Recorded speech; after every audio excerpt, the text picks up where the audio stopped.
día más, con la gracia del Señor, proseguimos el comentario del Catecismo de nuestra Madre la Iglesia. Sí, buenos días, ¿con quién hablamos? Buenos días, me llamo Mari Carmen. Adelante, Mari Carmen. Mire, quería hacerle dos preguntas. Una es sobre el tema de cuando se habla del Dios, que se dice en la Iglesia, por supuesto, y yo también lo creo, que no se debe considerar a Dios como una energía, sino como un Dios personal, en cuanto a atributos personales.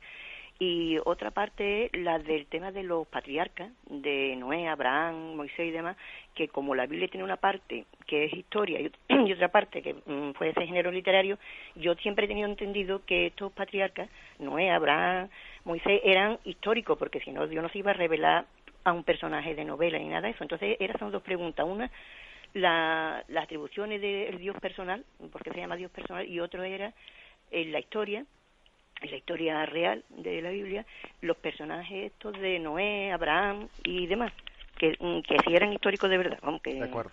Porque si no, la revelación pues no iba a ser un personaje ficticio, natural. Ya. Bien, yo creo que usted hasta ha hecho dos preguntas, pero la misma forma de plantearlas creo que usted misma está dando las pistas de respuesta. Obviamente, pues es posible que que la narración que se haga pues en la Sagrada Escritura pues de algunos personajes como Noé, etcétera, pues puedan en ciertos relatos, como en el relato del diluvio universal, etcétera, en la manera de contar ese relato, claro que tendrá que haber, claro que es obvio que habrá un género literario en la forma de contarlo, pero lo que no cabe duda es que estamos hablando de una revelación de Dios a personajes históricos y reales. Por lo tanto, los patriarcas, que comenzando por Abraham, etcétera, lógicamente, claro que son personajes históricos a los que Dios ha tomado como el inicio de la revelación. Claro, Dios no se va a revelar, la revelación no tiene lugar ante unos personajes inexistentes, ¿no?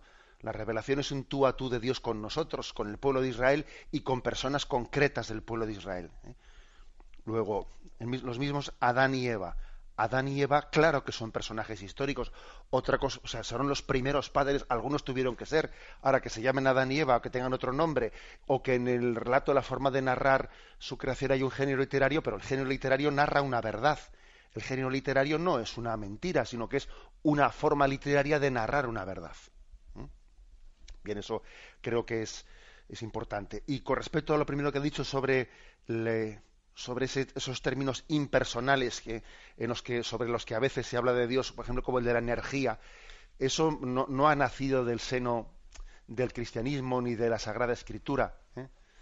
Está bastante ligado, yo creo, que a esta tendencia de la nueva era actual, en la que más bien la religión, camino objetivo de revelación, se tiende a disolver en una vaga espiritualidad en el que uno va casi en un experiencialismo, como si yo experimento dentro de mí, parece como si yo estoy reduciendo la revelación a mi experiencialismo.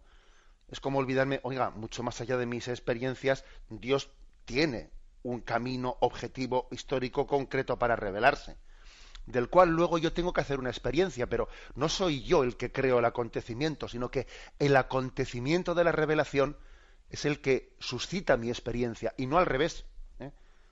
Como mi experiencialismo es el que casi fabrica la fe. No, de eso no. Por eso el término energía es un término.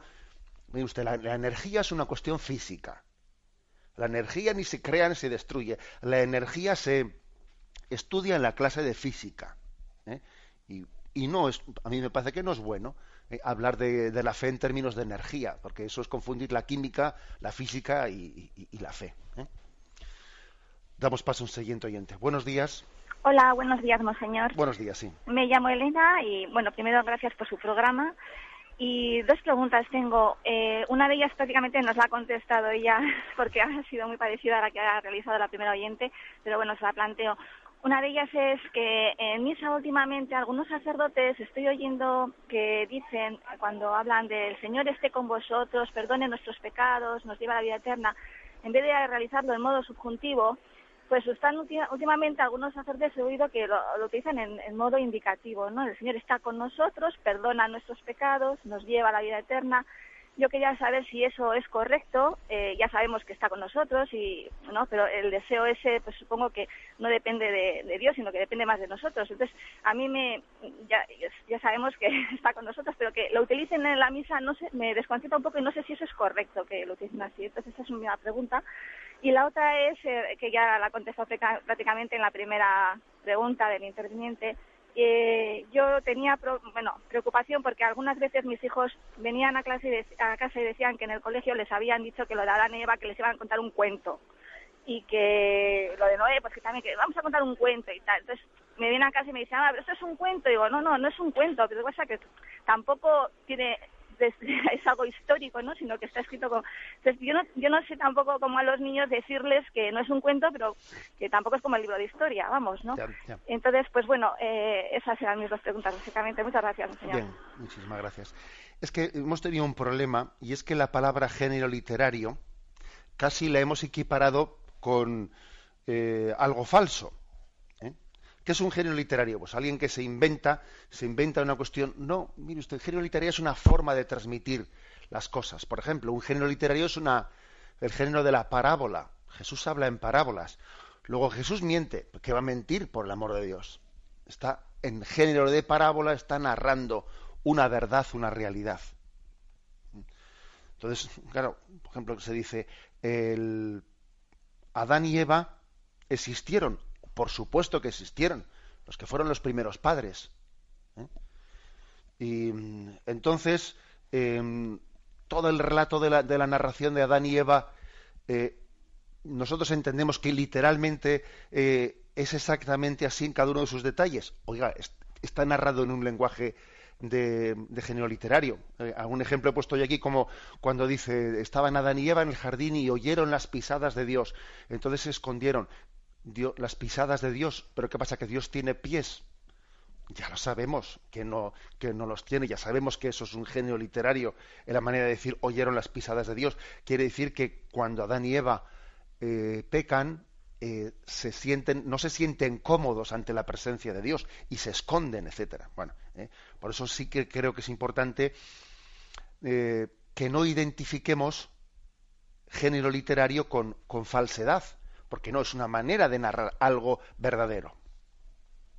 Bien, eso dicho por una parte. Con respecto a la otra pregunta, pues yo siempre he dicho que la fidelidad a la liturgia es muy importante. Cuando la liturgia dice algo de una manera, será por algo. Y tener esa especie de equivocado sentido catequético de decir voy a mejorar yo la liturgia para que el pueblo la entienda mejor. Mira, eso de que yo voy a mejorar la liturgia, seguro que la empeoras. Cuando cambiamos por nuestra cuenta la formulación de la liturgia, queriendo hacerla más cercana al pueblo, mira, nos equivocamos. Si la expresión dice el Señor esté con vosotros, y no dice el Señor está con vosotros, y si la traducción que se ha sido aprobada en castellano es esté con vosotros, pues no la cambies tú, porque es un error, porque hay un matiz ahí que tenemos que ir descubriendo. Que tenemos que ir descubriendo, y quiere decir que Él está, pero que al mismo tiempo te llama a que esté más. El Señor está con nosotros, pero al mismo tiempo quiere estar de una manera en la que tú seas más consciente de ello, quiere crecer en relación contigo. Luego no decimos está, sino esté, porque quiere seguir creciendo en esa relación contigo. Lo mismo que cuando distribuimos la comunión, el cuerpo de Cristo, amén. A mí me llama la atención que algunas personas vienen a comulgar y alguno dice, Señor esté con vosotros, perdón, el cuerpo de Cristo, y alguno te dice, así sea. Di amén, no digas así sea. Entre otras cosas porque la palabra así sea es incompleta, porque amén significa así es y así sea, significa las dos cosas. Entonces, amén es una palabra mucho más completa. Si tú dices así sea, parece que estás diciendo que sea así, que no sé muy bien si lo es. Si dices así es, también estás quitándole un matiz a la palabra amén. Luego di amén, que es lo que la liturgia dice que digamos, y que tiene una riqueza pues muy superior a mi interpretación personal, ¿no? Creo que ante la liturgia tenemos que ser humildes, porque tiene todo, ¿no? Toda una historia detrás de ella, que nosotros no podemos ser tan ingenuos de pensar que yo la voy a mejorar. En todo caso, las reformas litúrgicas las hace la Iglesia y después de un discernimiento, pues que no es el que yo subjetivamente puedo hacer. Damos paso a una siguiente llamada. Buenos días. Gracias, buenos días, monseñor. Adelante. Mi nombre es Patricia y le hablo de Irún. Es que tenemos un pequeño grupo y entonces, claro, hay gente que empieza a hacer preguntas y no dentro del grupo, sino de fuera, ¿no? Sí. Gente que no son del grupo, pero notan que estamos, pues no sé, cambiando, haciendo oraciones y todo eso, ¿no? Entonces, entrado en el tema de lo que estaba hablando usted hace rato de la Iglesia, pues sí, que no es perfecta y entonces hay gente que trata de ver la Iglesia o atacar a partir de los errores antiguos, ¿no?, de la Iglesia. Entonces nosotros tenemos las cosas sólidas, tratamos de defenderla, pero cuando empiezan a tocar temas de la mujer, yo he defendido un poco al principio con el tema de, pues incluso aquellos ingleses que se están convirtiendo a la Iglesia Católica, porque la mujer tiene un papel claro, pero no puede ser sacerdote, ¿no? Uh-huh.